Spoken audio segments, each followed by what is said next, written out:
First and foremost, let me just say this. I do appreciate exactly what Derek said, and I'm just going to ask your permission to do this. Because this is kind of just a forum, it's an open conversation, I know this, that having now been working with students, high school, college, even down to junior high for 20 years, that nobody likes being talked at. Nobody likes being given a speech to, and so I would like to just dismiss with that tonight and just like get rid of that kind of, and really if the mic is good because we're going to record this, right? Perfect. So that's the only reason I'm going to leave this on. Otherwise, I would just take it off because I personally don't really care for it. My name is Leon Quan, and I'm half Chinese, and I'm only going to say that because it seems like everywhere that I go, no matter what, I try to walk around and say hi and meet people before I get up and talk, and they'll always like ask me kind of the same questions over and over again. Like, because Quan is a Chinese surname, it can kind of be a little bit, I guess, confusing. And so I'm going to just say these things ahead of time to get them out in the open,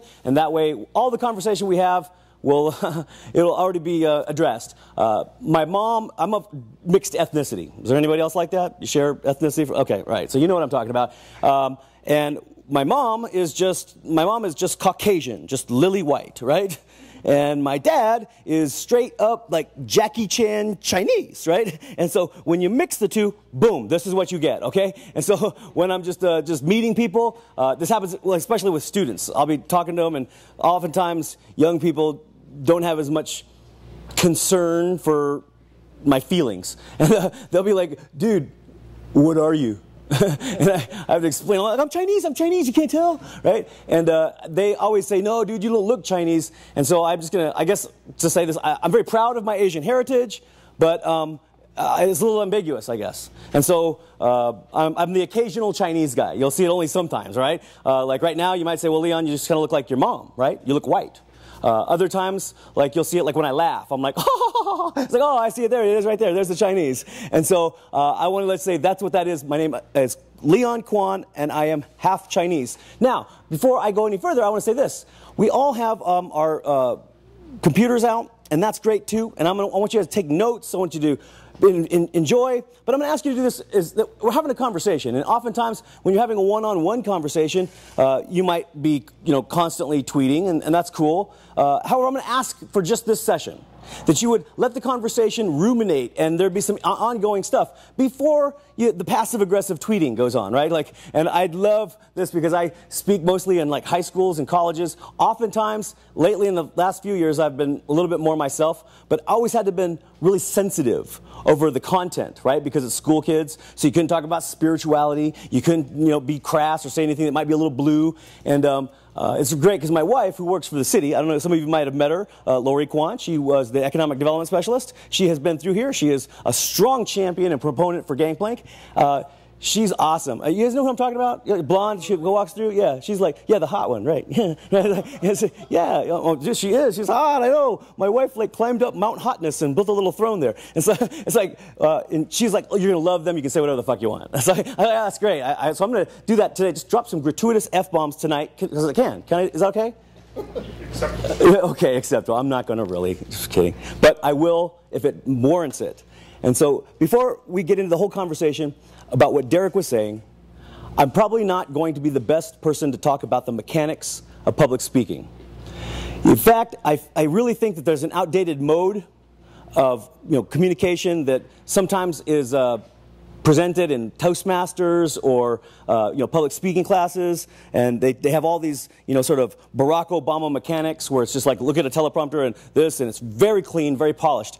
And I personally just think in this sort of, if any of you guys are familiar with the Nicholas Boryard, he coined the term ultra-modern, kind of this real-time conversation happening in global, this global culture, that it's as you emerge into that space and you begin to communicate. The new standard, I think, is not going to be how polished you are, but really what the focus of this tonight will be about creating and discovering and enhancing value. And that's what I want to talk about. Not so much public speaking as maybe commanding the live space in the way that you influence others. And so tonight, this conversation will be more about value. And it'll be about community. And it'll be about kind of the things that you're doing here, and I think that you guys are experts on that. I would not come here and presume at all to tell you how to do your thing. So that's not what this is going to be about. And in so doing, in the collaborative space, I'm going to ask that you would not hesitate to be a part of this communication. Like, talk. Like, and this is what I'd love if we could just do this. I would never come and disrespect or nor judge anybody. That's not how I work. I would ask that you would too. Would just open yourself up to a conversation. You wouldn't prejudge. You wouldn't disrespect. And if you have something you'd like to say, if I could just say, why don't we do this? If you have something you say, just shoot your hand up. As you can see, I have a loud mouth. I like will just keep rolling. And if I'm in the middle of a thought, I'll probably say something along the lines of, hey, hold that thought for 1 second, and then I'll just, finish my thought, and then I'll give you the floor. I might just stop. I might just go, okay, go ahead. And then please just, enunciate loudly so that everyone can hear you. And let's have a conversation. That's what my goal would be. To give you a little bit of background about where I think I deserve to stand up here and share anything with you. I'll give you a little bit of storyline. In 1999, I started my own company, Quan Presentations, as just a speaker. And that has grown now to we are similar in as much as we are a community. I have a number of different content providers that subcontract out through my LLC. And what we do is we go to our clients and they say we want, I've got everything from like a hip-hop dance team that does like NBA halftime shows, or an improv comedy team. They go and do like colleges and high schools and they talk about issues pertaining to social justice. We have probably one of the best, foremost social and systemic justice guys in the country. His name is Calvin Terrell. You maybe have heard of him. He's been around for a long time. His clients would include Harpo Communications. Oprah Winfrey's company paid him to come in and train them for 3 days. The producers, as you well know, Harpo is not just Oprah. It's the Rachel Ray and Dr. Phil and the radio syndicate. And that was a great step for us. And I'm not here to try to drop names or try to say we're bigger than we are. I'm just trying to say that from one guy starting in 1999 to now, it's kind of nice to be able to go places. I just got back from Korea. Literally, probably one of the finest high schools on the planet. We're talking a multi-million-dollar, beautiful school, brand new, first graduating class, all of the students going off to major colleges. I mean, most of them shooting for Ivy League, but all of them going to, prestigious colleges. I was telling Derek, it's kind of funny, they brought us in for this retreat, and they flew me there to help acquaint the seniors to what they were going to face when they came to American colleges. And so they broke the guys up and the girls, and it's very conservative there. And so the guys are all in this big circle, and they're saying, let them know. Just let them have it. Let them know that they're going to face drugs, and there's going to be people that would manipulate them, girls that would manipulate the guys. And they said, don't spare anything, because really you can't, even if they're shocked, it's probably good for them. So I'm going around and telling them, like, where are you going? And these kids are going, NYU, Purdue, Notre Dame, Cornell. And I'm like blown away because these guys are some of the top performers. And I got to one kid and I said, and what about you? And the whole crowd went, oh.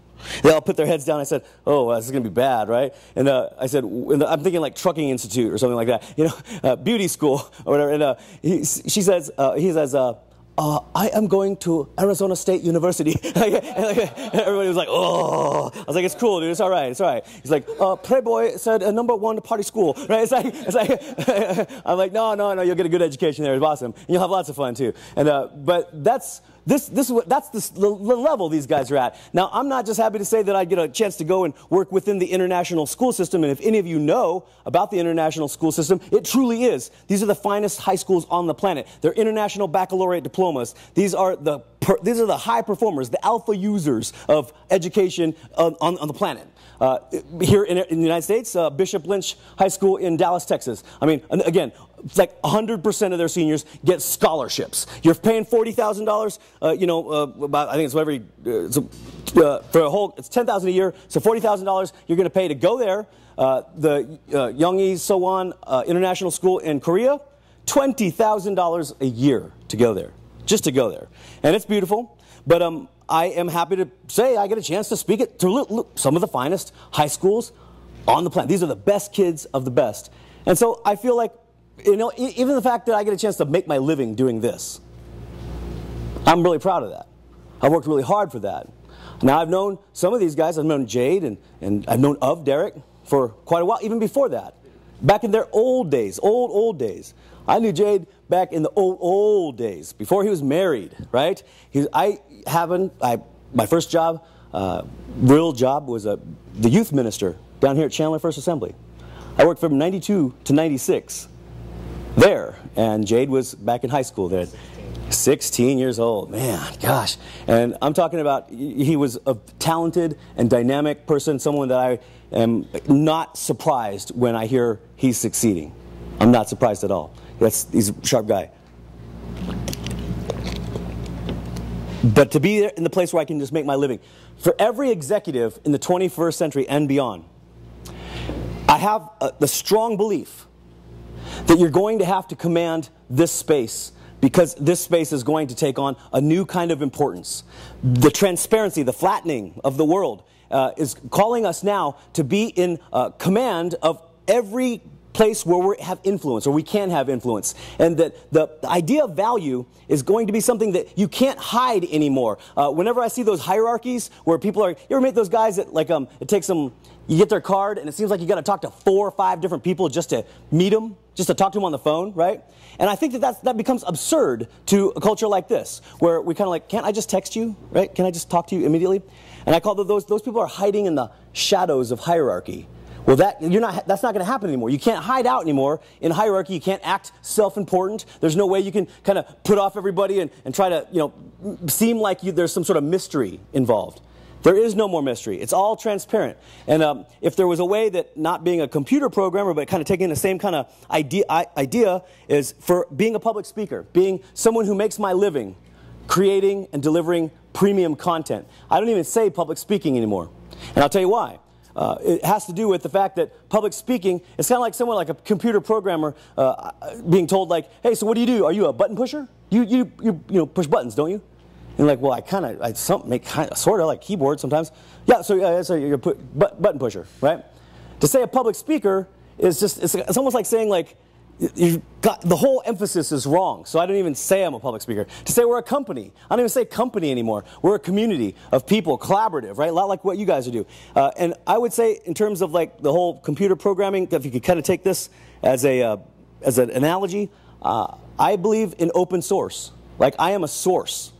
And I believe that if I were to hold back or create an abstraction between you and what I know, I'd be doing the world a huge disservice. So I think that source providers, and rather than public speakers, okay, let's get that terminology right. Source providers are going to have to be open source. You're going to have to be ready and willing to share what you have, and here's what it boils down to. You have to know how to stage it. You have to know how to put it up on the stage and say, this is why you should come to me, and this is why I'm competitive. And I got to say, I'm very contrarian. I'm going to tell you this. Some of you guys are like, let's do we got to have an elevator speech, a 30-second elevator speech. Bullshit. Bullshit. And I'm going to say that if you've ever been hired in 30 seconds, good for you. But I've never been hired in 30 seconds. In fact, I resent when someone makes it so simple. Like, if I'm going to ask somebody to pay me $5,000 to come for a couple of days and speak, then I can't in good conscience believe that it's just this kind of clever set of words if I just put them up all and it all line up and that'll make sense to them. And I see that there are people that hide behind that kind of facade of professionalism too, where they say the higher the price, the more demand that you create. And that's a lie. That's a lie. I've got my own philosophy on the way I see this, and so I'm going to share that with you tonight. If you disagree, that's okay. But I said, just like, don't do the passive-aggressive tweets. Like, whenever I'm on the Twitter and like Derek's like, these idiots in front of me are like, oh man, I don't want to be that guy, right? I don't want to be the guy that you guys are like, this guy's a blowhard, just in the middle of, just listen to the whole thing, ask questions, let me defend. In fact, I encourage you, argue with me. I'd rather have you in that posture of like engaged and interacting, rather than sitting back and going, oh, geez, this guy's full of crap. And I would say this too. If you have the opinion that you don't agree, then that's fine. But I'll tell you this. Inasmuch as I never go to people who do make their living, whatever they're doing, if they're programming a computer, whether they are a nurse, whether they are a real estate agent, and go, you know what? I've never done what you do. I don't make any money doing what you do, but you suck, right? So I want there to be a good, contentious, let's have a war of ideas, a meritocracy of ideas in this forum. But let's be respectful to one another, because I would never disrespect anybody that way. I do believe that we all have to have a little bit of a philosophy. on what you do. And anyone familiar or like or appreciate philosophy? Oh, good. Excellent. I am glad to be amongst friends. I can tell you this, in this little story, I started my company in 1999. In 2005, I wrote a book. Now, my wife also helps us with the marketing of my company. And I have the worst tendency to lean toward all the sexy stuff. I like cool websites, and we're going to do a big mailer, and it's going to be the whole region. It's going to be awesome, and and my wife would say, "Leon, you just like the sexy stuff too much."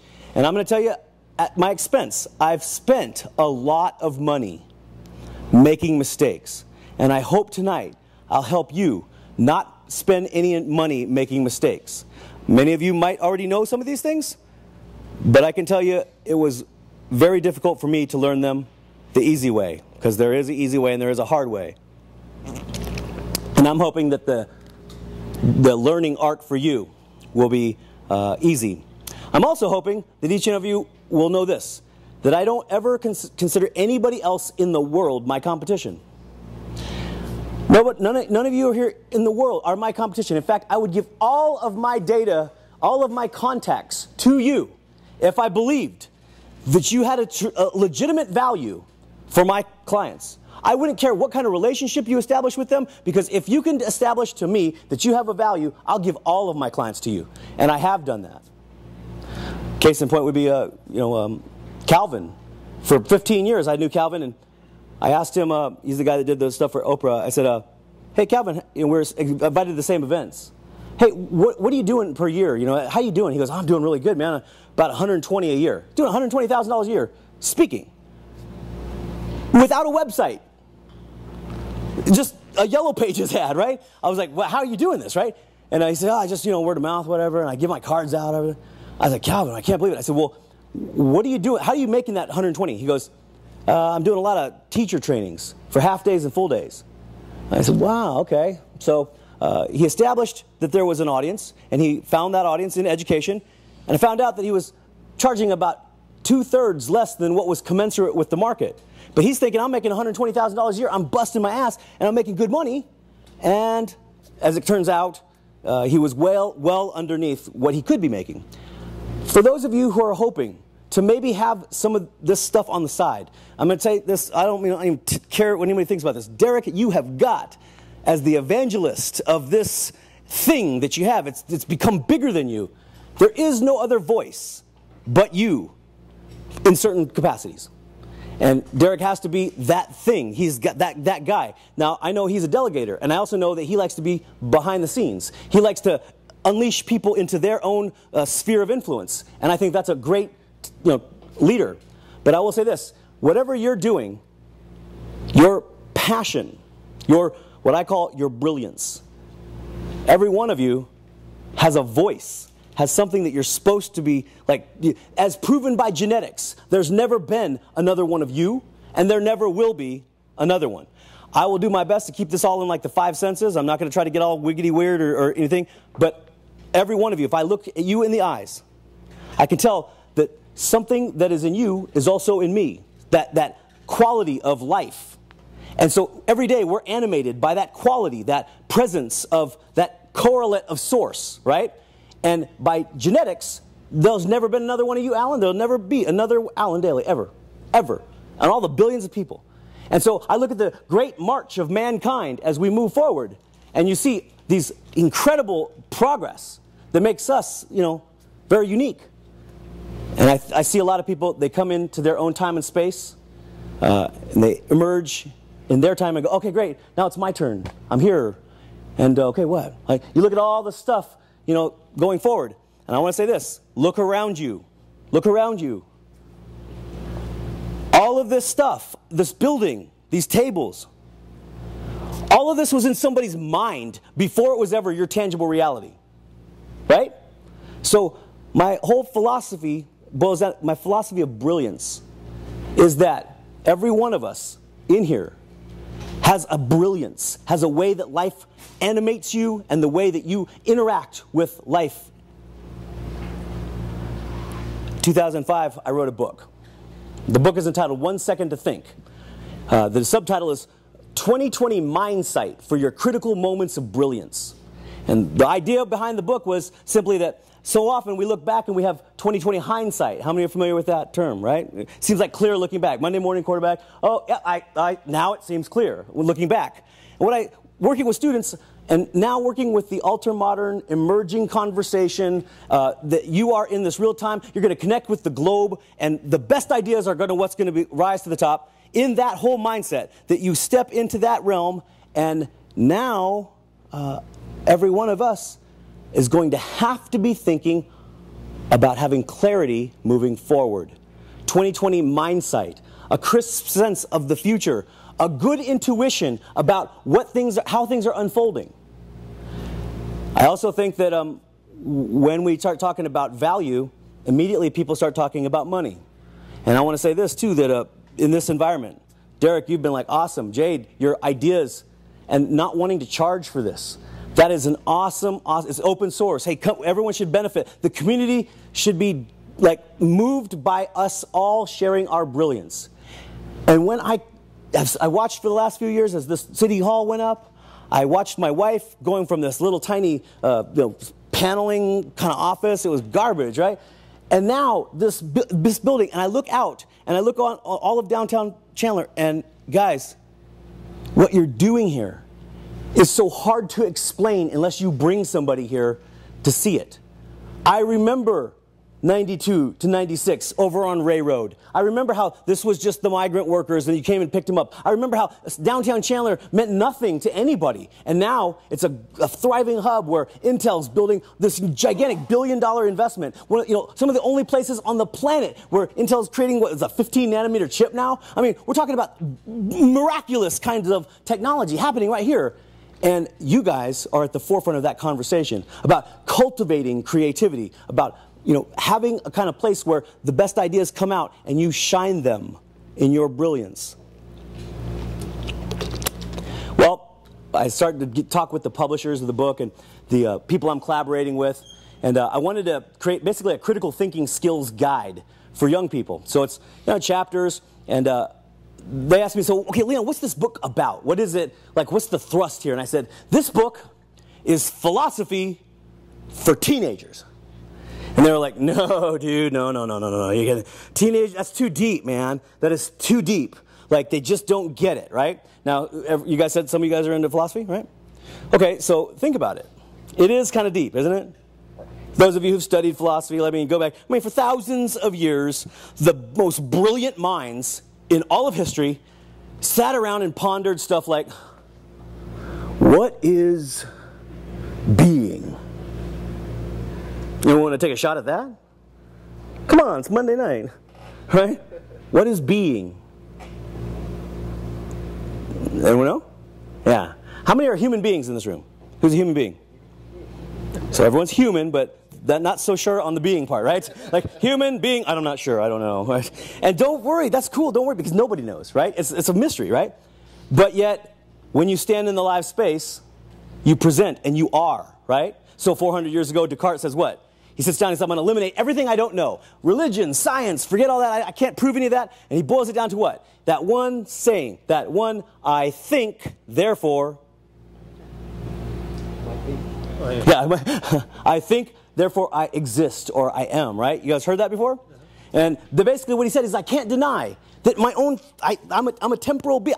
In my own self, I think, therefore I am. So it's like, what is being? We'll tackle this some night, this conversation. I think, therefore I am. See what I'm saying? Like the whole thing, like just the whole conversation morphs into the dialogue from Pineapple Express real quick. Just like, what is being, man? I don't know. Immediately, you have this really complex set of questions. Well, I said, I'm not going to try to hit Aristotle and Plato. I'm not going to try to come up with getting kids to be thinking along these lines of, the academic philosophy. But every one of you engages the world and has an interpretation of what you see. And so when I say, look around you, it's all about brilliance. Every one of you, your reality is formed by stuff that was in somebody's mind first. The car that you got here in, somebody projected that out of their mind. So you create that.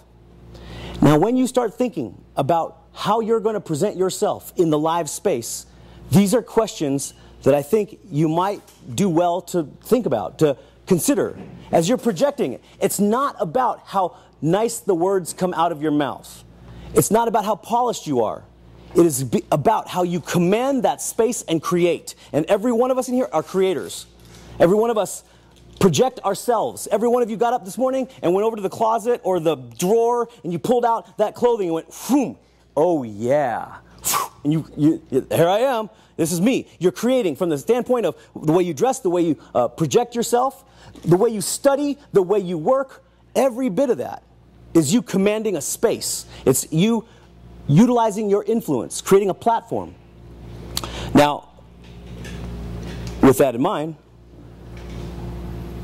all of us, as we create, whether it be the way we dress ourselves, now, what's happening is the speed of the world is so fast that now we jump into that everyday dynamic.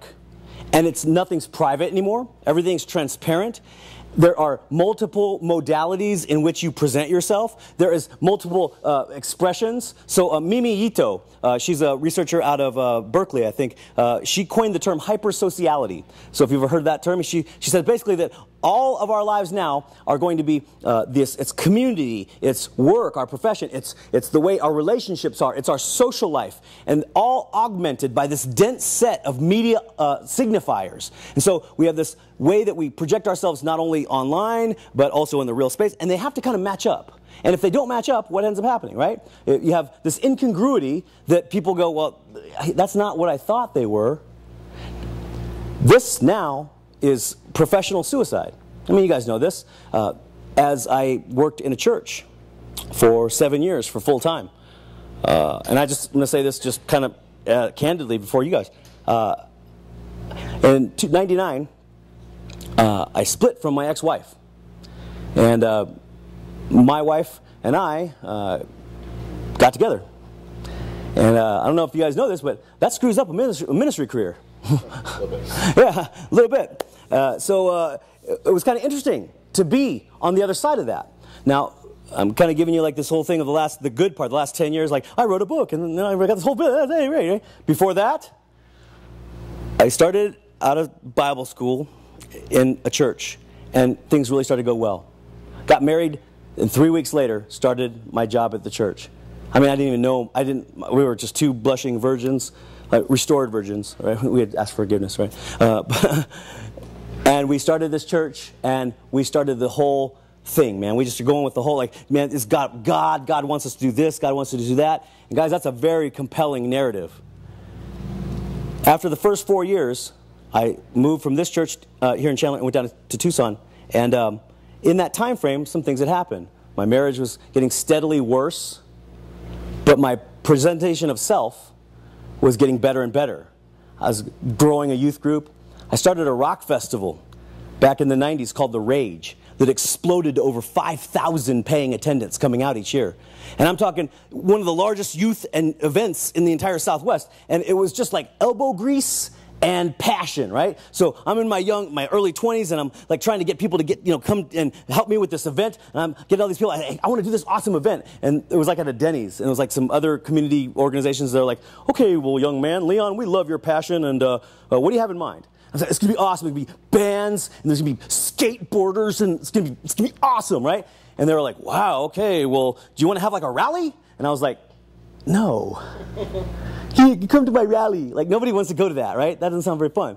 I said, I want to call this thing The Rage, right? And they were like, ooh, we like that. Can you say that normally? I was like, no, right? I was just like excited, right? And then they started asking these like crazy logical questions. Like, well, okay, Leon, that sounds great. Do you have any money? I'm like, nuh-uh.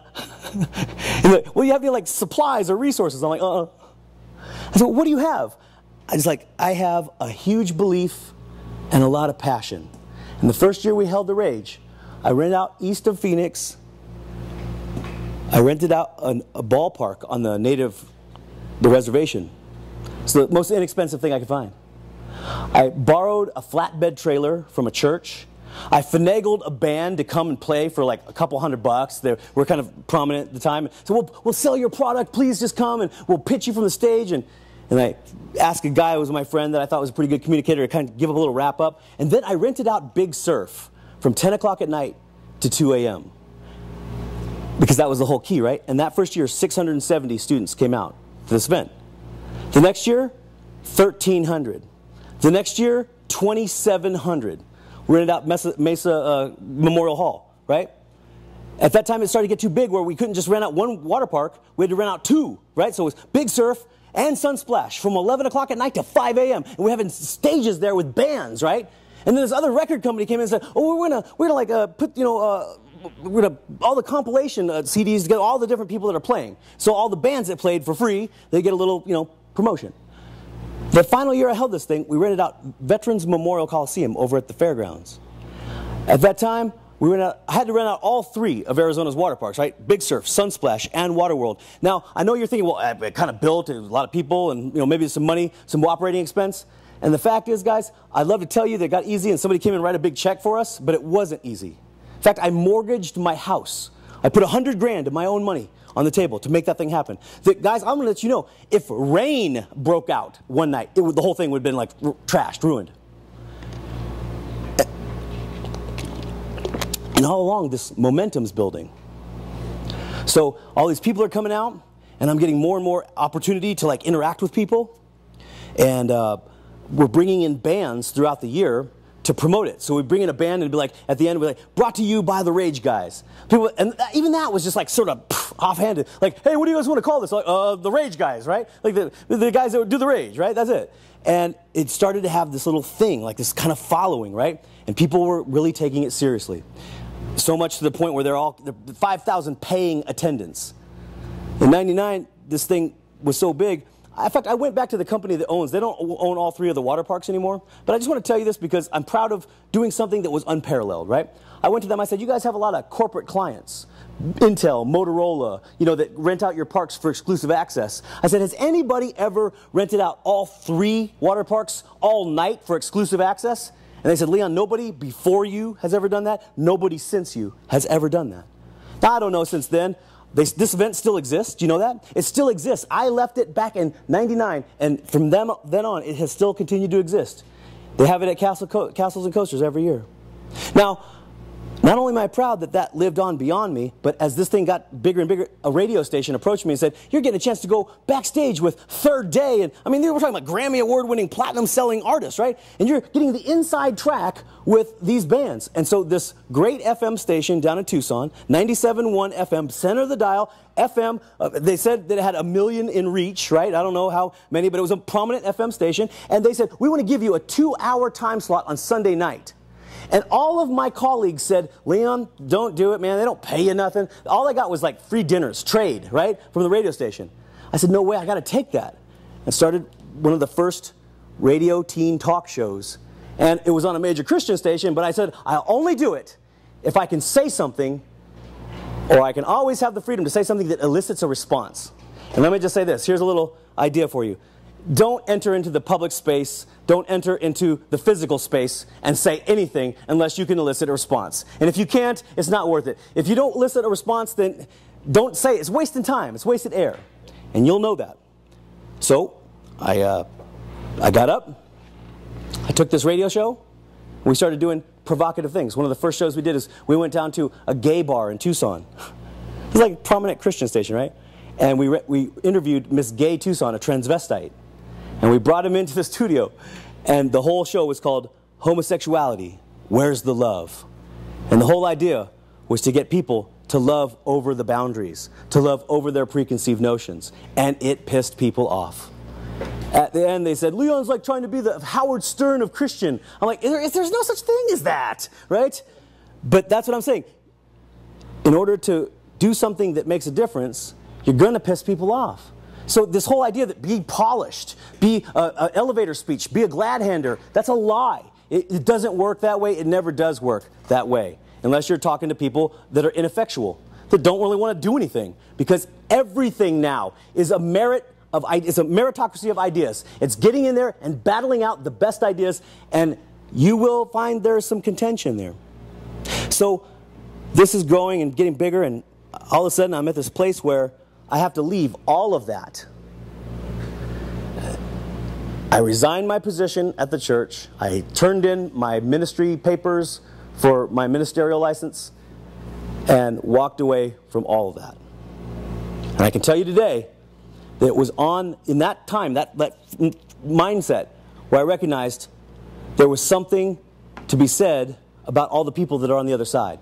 Because all of a sudden, I was the worst guy. I was the guy that was just, puh, puh. Like, I had people call me.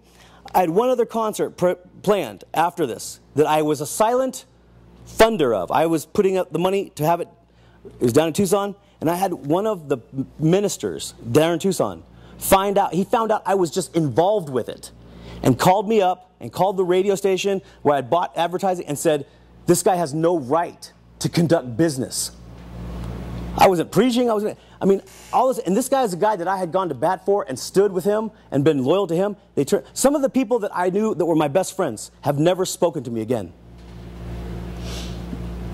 So, in destructing everything that I was and recreating, there I emerge in my time and space, and that's what I want to sort of talk with you about the creativity, about what you think about yourself, and about what you believe you're supposed to do.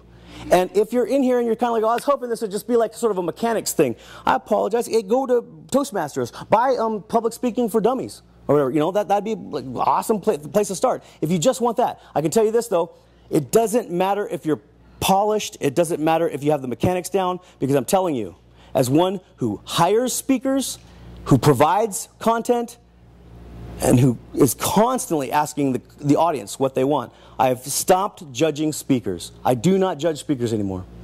I judge audiences. And that's what you're going to have to be aware of now. Who cares if someone's good at speaking or not? If they provide value, and I'll give you an example. If you guys want a good place to go, try leebureau.com. Lee Bureau, L-E-I-G-H. leebureau.com is a great place to start. You have a whole bunch of videos.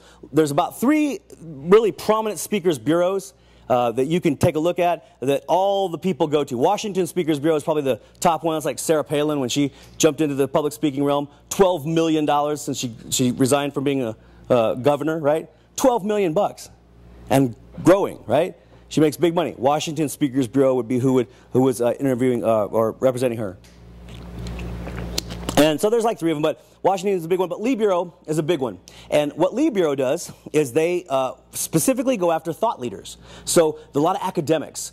Malcolm Gladwell is represented by them. They have a number of different, Kevin Ashton, he's probably the top voice on RFID technology, right? And he's just a really dynamic guy. Nick Bontis is they represent Nick Bontis. He is an incredible, he writes textbooks on knowledge management, right? I mean, this guy is the whole intellectual, capital, like, you've got a lot of people in the world today that'll tell you, oh, that whole intellectual capital thing, that's just that's dumb. There's no way to really codify it. It's intangible.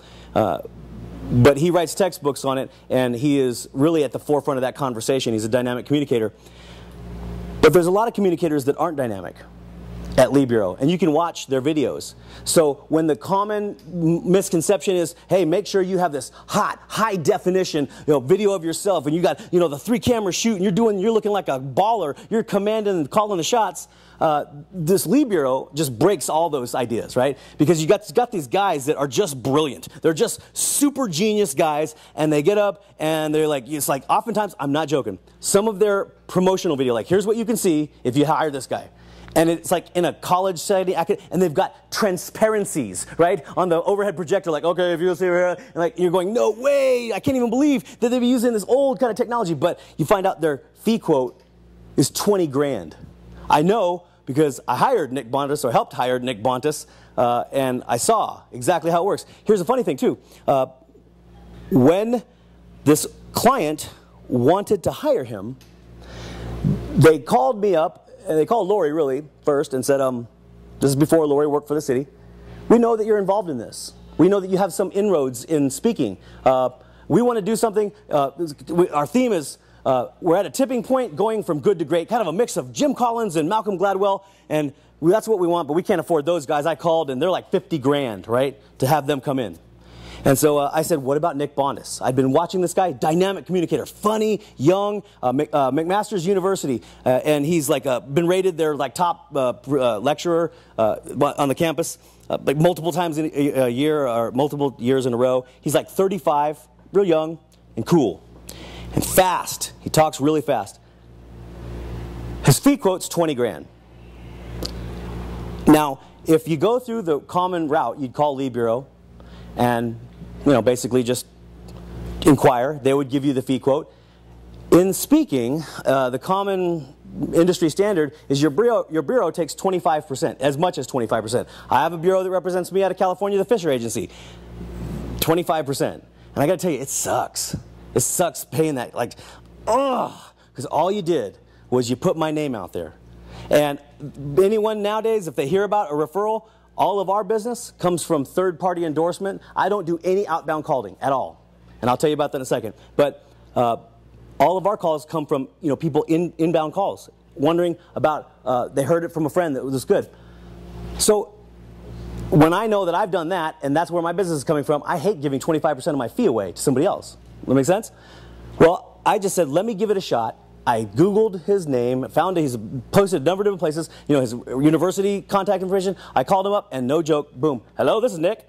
I'm like, hi, Nick, hey, my name's Leon Quan, I'm out of Arizona, and I've got a client. I said, as a speaker, fellow speaker, I just know that you'd probably appreciate this. I've got a client that would love to have you, but their budget's not quite your fee quote at 20 grand.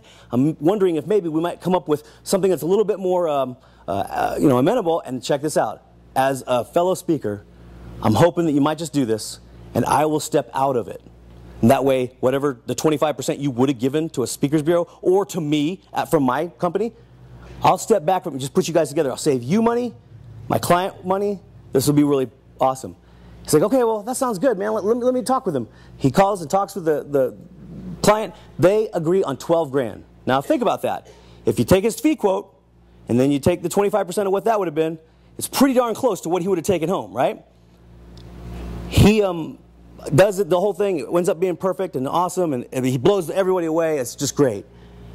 And that client was Chris Mackey, who's now the head of economic development here in Chandler. And that was prior to my wife working here. And she won an award that year that they don't even give out for the Arizona Association of Economic Development.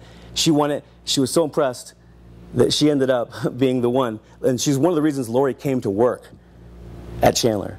So you see what I'm saying? Like this whole notion of like, it's about being the right kind of person, not saying the right kind of words. It's having this idea that every one of you in here are part of this symphony of circumstance, as demonstrated by, if you want to call it, Jung called it synchronicity, right? So be it. If you want to call it the will of God, if you want to call it whatever you want to, however you want to term, you're all in here for a reason. This dynamic interplay of people and places and time, and you enter into your time and place, and you present brilliance. And the stage is now not anymore where there used to be proprietary differentiation. We'd say, this is who I am. And they say, specialize, right? So I have a specialty. This is who I am. And they build walls. This is who I am. Now, we don't do that. We stand on platforms of possibility where they're not geographic specific. You step up and say, this is how I shine. This is how I'm brilliant. And this is the way. This is my own little axiom for brilliance, is that brilliance is self-evident. What you do, if you have to sell somebody on what you do, you're not doing it that good. It should be something that is just overwhelmingly obvious. Now, I know some of the more meticulous, work, that can be difficult because it's very, complex. But I say this, we need more people to get up and talk about the complex things and make it simple. That's how the value is going to be derived nowadays. Now, 2005, I wrote this book, and everyone's like, yeah, I can't do philosophy. You can't do philosophy. And I'm giving you this sort of narrative arc, and I'm asking you to follow along in your own story, how you got here. Who were the players involved with that? And to examine whether there might be a beautiful supposed to be in here as well. for what you're supposed to be doing. I encourage you to step into the space and give it an account, give a presentation of yourself. And it is valuable. And if you're not exemplary at what you do, then look to be exemplary. Look to be brilliant. Everyone in here has got a thing that they do that is just amazing.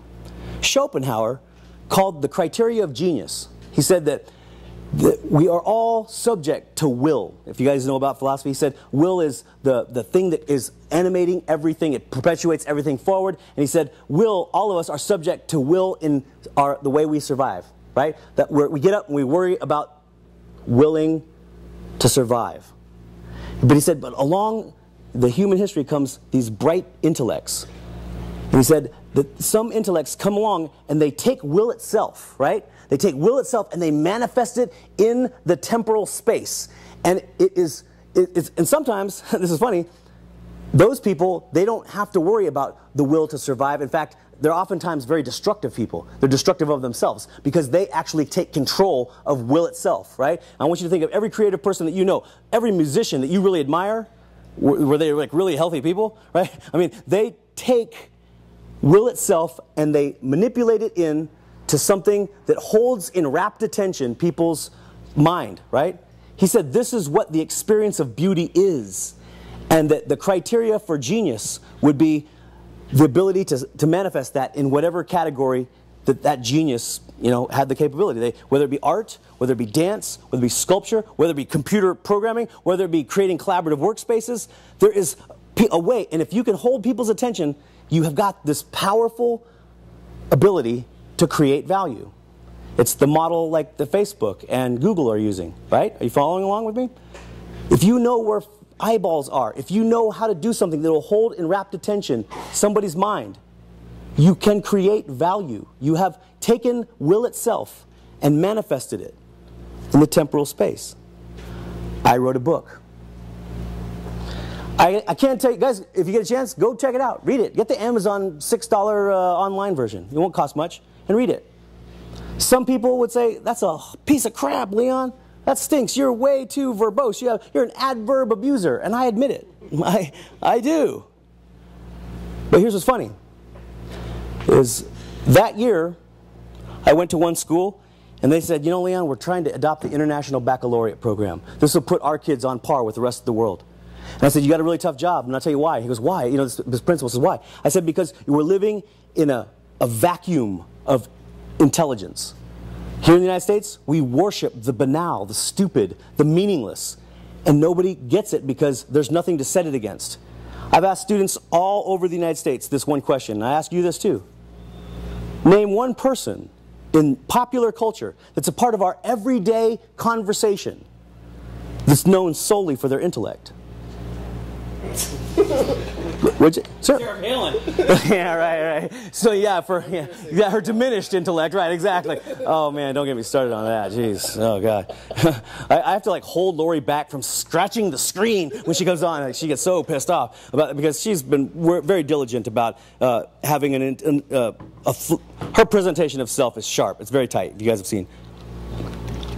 Seriously though, I'll wait. Sue who?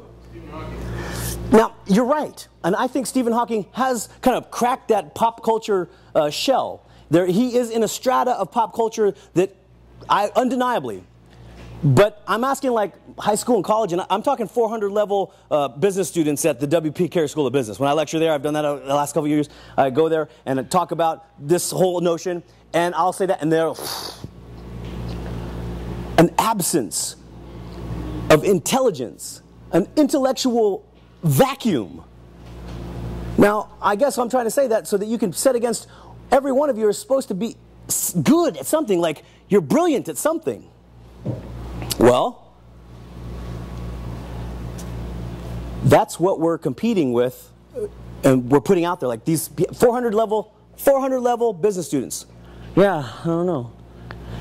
Every once in a while you'll get a Stephen Hawking. Someone will say Bill Gates. A lot of Albert Einstein. I'm like, that guy, he's dead. He's not. No, today, right? I'm talking about the kids, like when their screen, their screensaver goes to that person, right? When they open up the locker and there's that person right there, right? Like, Justin Bieber, oh, right? Oh my gosh. Oh my gosh, I just got back from Korea and I saw some of the top kids on the planet. And I hear these people tell me this all the time. Well, America, we've got more creativity. We've got the whole creative collaboration thing. Guys, these kids were teenagers through and through. They had the crazy hair, they had the makeup, the pantyhose, the whole thing. And then there was the girls too, right? Like, they had all the teenage differentiation, right? They had all the angst. But check this out. I went to their awards assembly at the end of the year. I'm standing there. And these kids are all standing, they're just as kind of cool. They don't want to be like adults. But there was something different about this culture. They said, for academic excellence, in the 6th grade, we would like to acknowledge Isasasawa. I can even say this guy's name, right? Like, this kid would get up and hustle up to the stage. I'm not talking that teenage saunter like, you know, he would like, oh, and they were happy to be distinguished as intelligent. That they were disgraced if they're going to go to Arizona State University. They're all shooting for Ivy League. And we have our kids, well, we're creative. I'm telling you, they're beating us on the creativity too. Hip-hop, guys. Hip-hop is uniquely American. And in the creative space, do you know the last B-boy contest? This is a breakdancing contest. If you haven't seen this, this is going to be an Olympic sport soon. This is some of the most dynamic, gymnastic, athletic displays of physical agility you'll ever see. And the last 2 B-boy champions, Korean, Japanese, they're entering into the space where we began and doing it better than us. And we keep going, oh, I don't know what kind of loophole that we've decided we have that we can stick our head in the sand every time somebody says something that's like, well, you don't love your country? No, I love my country. I love it. But there has to be we step up. And that means, first and foremost, I'm going to say this, I'm going to challenge you guys. All your machines are secondary. That's an expression of what's right here. It starts right here. If you do not command this space with some level of like, this is my brilliance, you have nothing. You can't fake this. You can't fake it. That's public speaking. It's not about getting up and saying the right words or having your hand gestures like this. It's about getting up and demonstrating undeniably that you have a value. The value has to be in the context of community. And let me help just for the sake of conversation. Community has to be a dynamic set of interplaying factors, members, that if you pull one of them out, the whole thing doesn't work the same way. That's value. That's a good way to quantify value. The reason I talk about aesthetics or philosophy is because there isn't an aesthetic of value. There isn't. There isn't an aesthetic of value because in our culture, we focus on blowing up what we can convince people is valuable. And so what we had was a housing bubble. Anyone remember that, right? Oh man, I'm licking my wounds from that. And here's what we did. We decided exactly what I'm telling you this, is if you decide your value, your brilliance, your innate sense of value, contribution to your community is outside of you, you are going to get exploited. And you're going to be the ones that perpetuate exploitation on anybody else if you believe that. Meaning, they convinced us. Real estate never goes down. Your house is always going to go up. Invest in this. If you believe your value is outside of you, then just get ready for the time when they go, oh, you know what? We thought that real estate never goes down. It disappears sometimes. It just does. Yeah, it's gone. Sorry. But I thought my house was like 400 grand. Yep, now it's worth 1. Sorry, 1. I can't sell. I can't refinance. I can't even short sell. I got bankruptcy. That's all I got. And then they say, now you have a number, right? What's going to happen if you have a foreclosure? What happens? Your goes down. What? Credit score. Credit score. What's a credit score? What? Nothing, exactly. It's a privately held company. A lot of people don't know that. They trade them on the New York Stock Exchange, FICO, right? It's like me and Derek, hey, let's come up with this number, dude. Okay, what we're going to do is we're going to create a number that values everybody, right? And then we're going to sell it to the banks. And the banks are going to use it to value us as people. You can't get jobs, right? I want you to think about this because it's going to play back into this, what I'm talking about. If you believe your value is outside of you, you're going to be exploited. They're going to tell you, oh, your value's gone now, sorry, it's gone. It disappeared, it left. Now you can't get a job. So you resort to stealing, right? and then you get arrested, and then you're a felon, right? And now, what do we have in the United States? The largest number of incarcerated people in the industrialized world. Is that right? Right? It is. It is right. What's that? By far. By far, right? And now you have, and I'm telling you this because I'm going to break this down to one last thing here. And what time is it? Where is it? What? 8:04? Okay. We have to look at conveying something that builds the community, not entertains the community.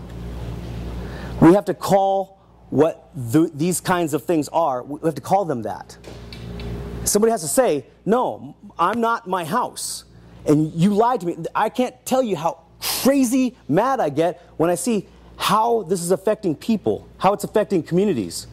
Oh, your house is now you're you're lower credit score. Now you can't get this job, or you became a felon, right? So now you can't do anything, right? And this is what's happening, guys. If we don't think about this, we have two institutions that are mandatory in this culture. Two institutions. Prison. You can't choose to go to prison, right? They choose for you, correct? And high school, public schools. You can't choose either. You know that? If you're hanging out and you're 16 years old in a public park during school hours, you'll get arrested. You know that? I know that my buddy, his son, just got arrested. Truancy. Had a little bit of weed on him and a Vicodin. Now he's looking at possession and intent to distribute, right?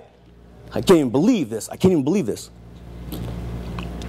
Now, my friend who lives in South Scottsdale, who just came through 18 months of chemotherapy. He was diagnosed with stage 4 Hodgkin's, was reduced to literally nothing, and almost died. Came back, he's fighting his way back out, clawing it out of stone.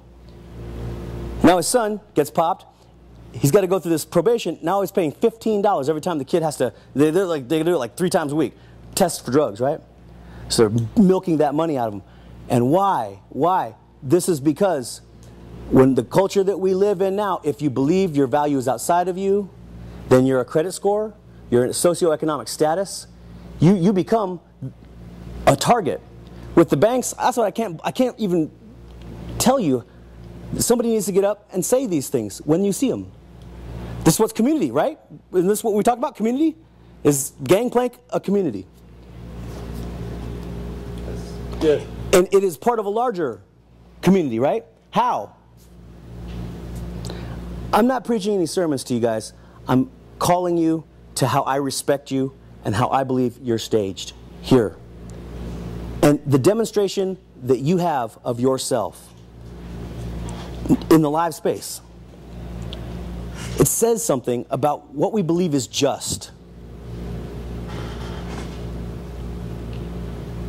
We now have this whole situation where the banks are, it's the only industry that attacks their customers as a means of doing business, right? Because they want to attack your credit score to go down so that they can charge you more interest, correct?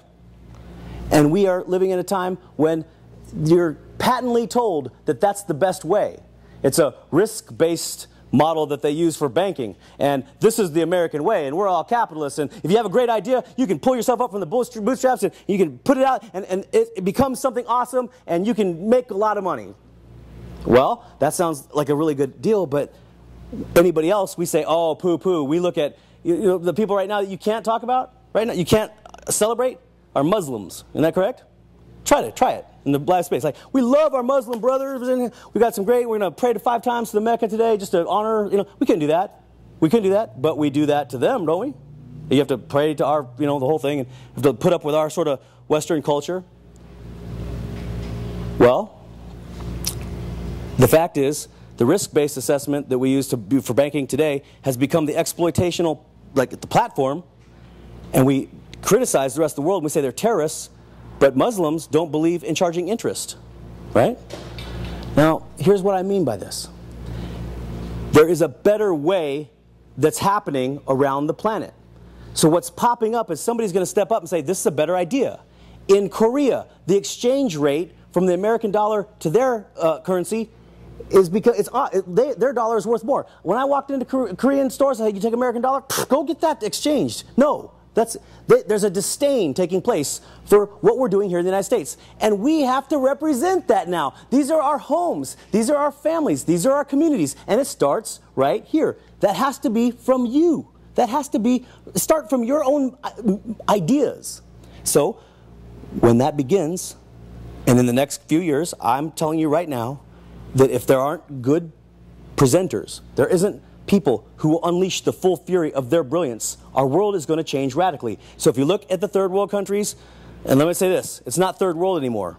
You guys know first world and second world was Cold War conflict. Now that the second world is diffuse, it's first world, American and their allies, and majority world is the proper term now. First world and majority world. Us against everybody else. And we've lost our orders of magnitude with this. So we say there's 1.5 billion Chinese people and we have 300 million Americans. We go, oh, millions, billions, who cares, millions of billions, right? And we're not recognizing that that's a tremendous amount. We have a great car company, the big three, that all falls to the wayside. Now somebody comes up, you guys had Local Motors here. I came and saw their brown bag. They're collaborative, building your own car, right? A better model, right? It's supposed to be better? Well, what's going to end up happening is you have a better idea, but you can't buy a new car in the United States for probably a new car, a Kia, a Hyundai, for less than about 17 to 20 grand. 17 to 20 grand, right? But in India, Tata Motors is going to do a $2,500 car. Can you see how the mobilization of billions of people in competition with us is going to create a very intense pressure on us to perform, and we're not prepared for it. Not being prepared for it, they tell us, all the experts, tell us that what's happening in Greece and Libya, all over the Middle East, is that there's disenfranchised young people that have no place to be. That's why I'm telling you it's all about brilliance, and it starts right here. It's the way we see things and the way we communicate them. That to translate into value boils down to whether you can take you out of a community and the whole thing work the right way. I know that's kind of a small pieces all the way building up to like a bigger picture. But mark my words, that's what you're going to have to demonstrate that you fit into that larger picture. There's no hierarchies anymore, no place to hide anymore, no bullshittery that you can get away with the rest of your life. And all the people who kind of smack of that, you guys hate salespeople, huh? If I came in here and said, hey, I'll give you the real secrets on my $3,500 speaker boot camp, just let me sign the sign-up sheets and put your deposit down today. I've seen all that stuff, right? If I did that, you guys would run me out of here. Why? Why? It's inauthentic. It's inauthentic, exactly. So this is what I'm trying to say. Like, your brilliance is going to be about being you, the best you possibly can, about communicating as clearly and concisely and in valuable terms. Value meaning integral to the community. And if it doesn't fit into that, it doesn't matter what you say. It doesn't matter how good your program is.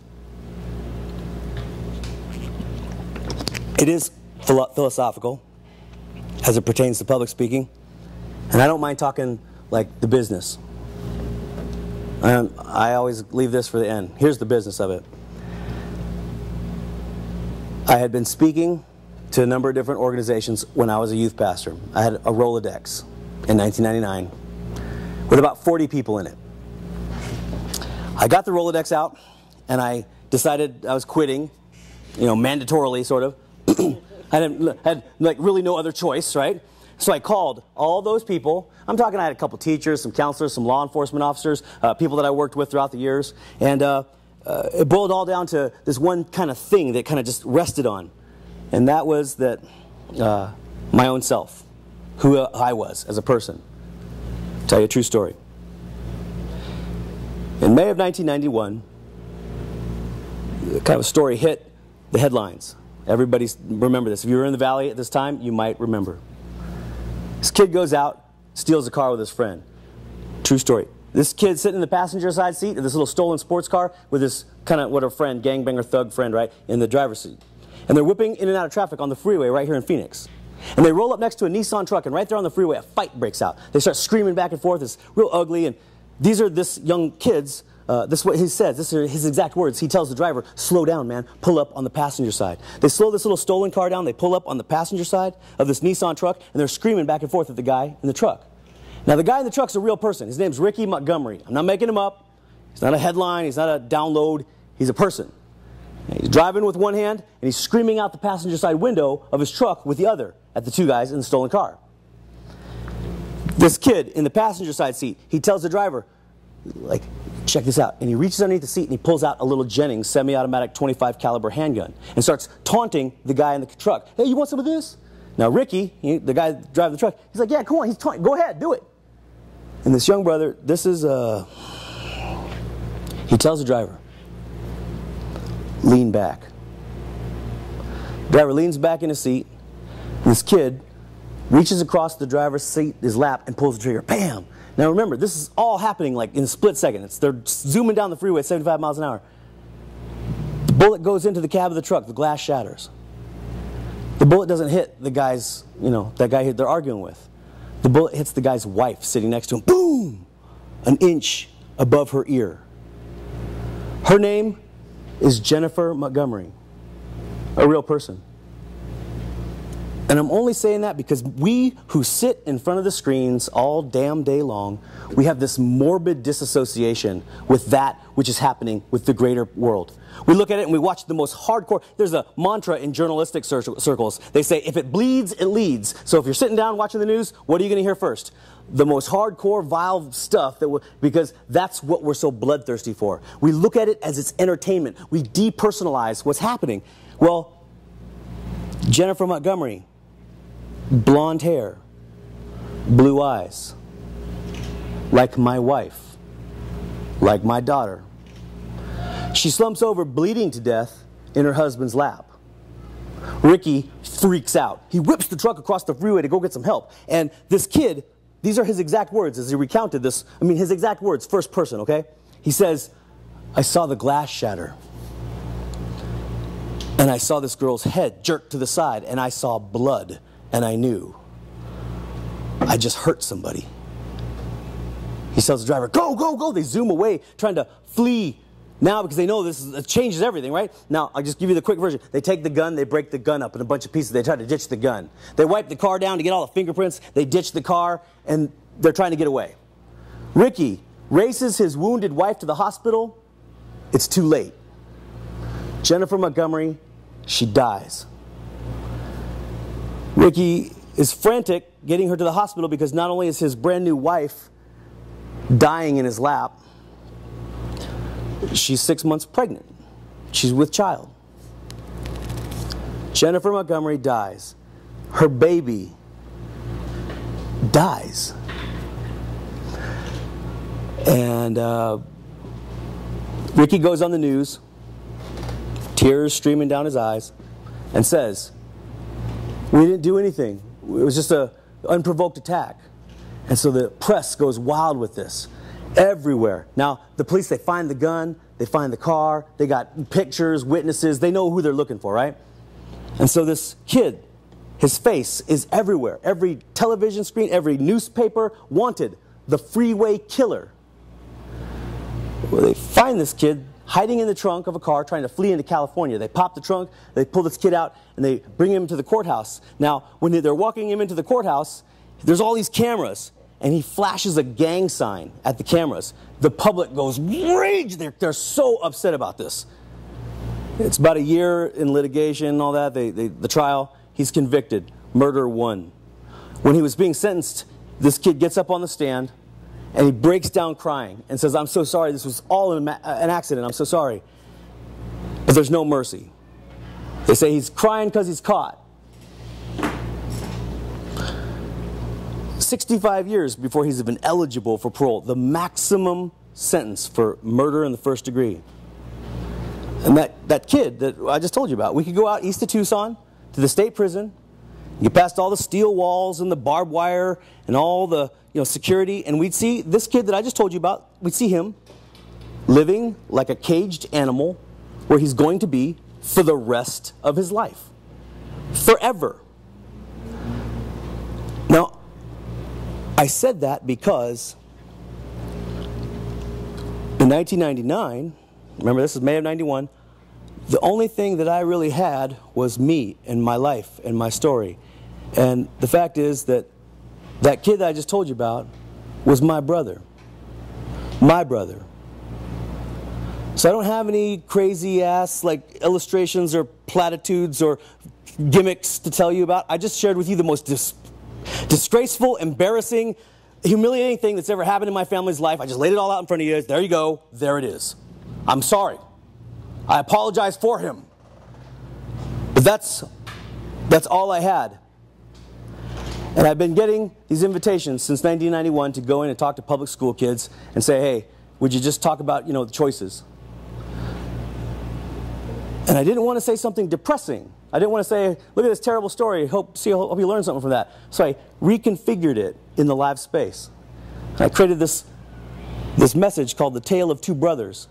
And I told the two different stories of two brothers. One brother who decided to take the time and place in his life and use it as a means of hurting somebody else. He became an I-teen, a McTeenager. He just unhinged his jaw, opened up, and swallowed every spoon-fed lie that came right down the part. And that's what we're all subject to. If you want to take high performance and reverse engineer it back down to where the street level is, it boils down to a set of choices every day about what we're going to do and how we're going to present ourselves. And I can tell you this, if you will get that right now in who you are and what you're supposed to be doing, you're beautiful supposed to be, and step into your time and space, you will create value.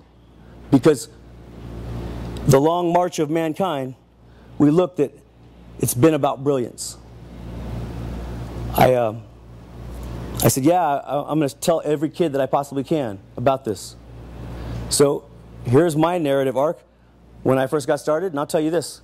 Work really effing hard. That's what it is. Take every phone call for any audience that will have you, as long as you can establish that you can create value. That's what I did. So I'd have, oh, we're up here in Shiprock, New Mexico. We got some kids up here on the res. They're kind of 50 at-risk kids. Can you come on up here? I'd be like, I'm on my way, right? I remember driving over 3.5 hours to get up there. And I remember the phone call I took. And they said, we'll give you $75 for gas money. I remember going, okay, cool. And I hung up the phone like, yeah! Like, that was a big deal. I was going to get paid $75 to talk. I couldn't even believe it. And I went there, and every step of the way, I took every opportunity to be. What is being for you? How are you brilliant? You're different than any other person that's ever lived and any other person that ever will live. Well, I started that. I called those 40 people in my Rolodex and said, I want to do this full time. And you know what every one of them said? Well, heck yeah, Leon, we know you. We know you. We'd like to hire you. Sure. How much do you charge?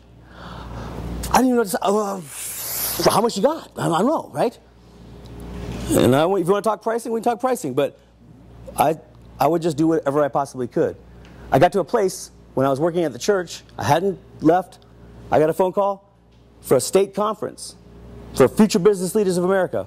And I remember the lady telling me, hey, you're only pictured in a t-shirt. Can you wear a tie and all that? I'm like, yeah, sure. And she said, how much do you charge? And I thought, I know these guys got money. I know they got money. I was like, $1,000. And she's like, okay, yeah, done. Yeah, done right now. Yeah, exactly. I think we can handle that, right? And in fact, I got up over at ASU West. There's 1,200 kids. Got up, did this thing.